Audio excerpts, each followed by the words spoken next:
So this is not a big wedding. I mean, we've heard about a lot of big weddings of late. This is a 50th birthday party. 50th birthday party for Hamish and for his wife, right? Oh, no, he didn't just throw a party for himself. So one and a half each. 1.5 each. Let's get out of here. That's right. So it's only a 1.5 modest party. Hamish turned 50 in August. His wife, Alexandra, turns 50 in January.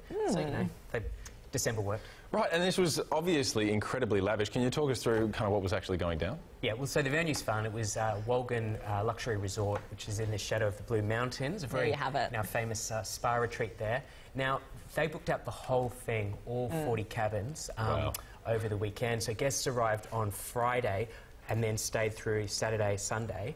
Now, during the week, so late in the week, all the other guests, every other guest had to be sort of moved out. And no one could have a late checkout on Friday because in were coming all the different party... bumping in. That's right, yeah. So, and they set up a big marquee for this thing out the back. So locals had a sense something was up, something big was happening because they constructed this huge, this giant party marquee out the back and huge amounts of flowers were going in, all these lights, and they thought, you know, someone famous. So they didn't spare any expenses on this party. I mean, Wolgan Valley, just for those who don't know, it's a pretty expensive hotel anyway, right? I mean, it is. It's for a lot of one people, night. You know, on planet Earth, for most people, many people in your audience, like going to Wolgan Valley for a night or 2 nights is a pretty luxe experience. Booking the whole place for 80 of your nearest and dearest is pretty extraordinary. It only happens to people very high up the rich list. And look, Hamish is there. This guy is worth $600-odd million. Wow. So it's not much for him. But he kind of presumably thought that, this is a bit of a bad look because, you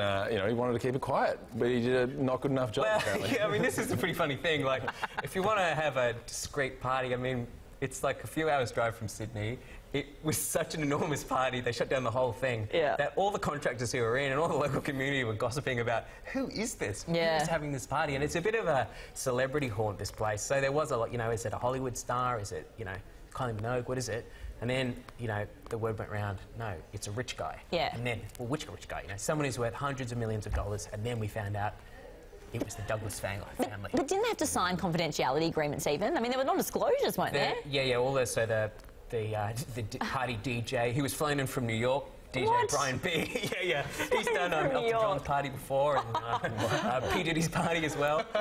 So he's sort of in that tier where Hamish Douglas apparently lives. You can't explain it. You can't keep that quiet. But him and even the people who did the coffee and the party planner, everyone signed confidentiality agreements. So when I put in the calls to them yesterday, they said, "Look, I'm sorry, I have to ask Mr. Douglas if I can speak about it because of the contract." I'm guessing the answer would have been no. Probably, exactly. So is the reason why you wanted to keep this quiet because, Magellan's a fund manager in the finance space, it's been a rough year for finance companies, and you just thought it'd be a bad look, or what? Yeah, look, and in all these kind of businesses, I mean, Magellan's done pretty well for its investors. However, there is a constant criticism of it, or there's a long-running criticism that the fees are pretty high, and, people say, well, how original are his ideas? Why does he make so much money out of it? So there's just a bit of sensitivity about that, and obviously, mum and dad shareholders who invest with him have been very good to Hamish. Yeah, that's what you can see from this. You're blacklisted now, though.